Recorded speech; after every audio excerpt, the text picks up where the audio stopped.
இன்றைக்கி நம்ம கிச்சனில் செய்ய போகிறது சோயா சங்க்ஸும் பேபி பொட்டேட்டோவும் வச்சு ஒரு கிரேவி. கொஞ்சமாக எண்ணெய் விட்டுப்போம். இல்லை இஞ்சி, பூண்டு, பச்சை மிளகாய், சோம்பு சேர்த்துப்போம்.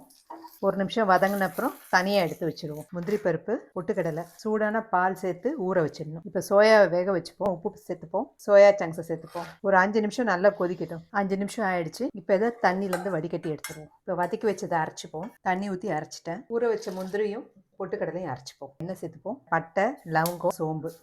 இப்போ வெங்காயம் சேர்த்துக்கிறேன். இப்போ தக்காளி சேர்த்துக்கிறேன். கொஞ்சமாக உப்பு சேர்த்துக்கிறேன். தக்காளி வேகிறதுக்காக இதை மூடி வைக்கிறேன். தக்காளி நல்லா வெந்துடுச்சு. இது கூட கொஞ்சமாக மஞ்சத்தூள், மல்லித்தூள், சீரகத்தூள், இப்போ அரைச்சி வச்ச இஞ்சி, பூண்டு, பச்சை மிளகாய் சேர்த்துப்போம். நல்லா எண்ணெய் பிரிஞ்சு வந்துடுச்சு. பேபி பொட்டேட்டோவை வேக வச்சுருக்கேன். இது கூட சேர்த்துப்போம். சோயா சங்க்ஸையும் இது கூட சேர்த்துப்போம். இப்போ இது கூட அரைச்சி வச்ச முந்திரி பருப்பு, இது கூட தேவையான அளவு தண்ணி சேர்த்துப்போம். இப்போ இது கூட உப்பு சேர்த்துப்போம். 2 நிமிஷம் கொதிக்கட்டும். அப்புறம் மல்லித்தழை போட்டு இறக்கிடலாம்.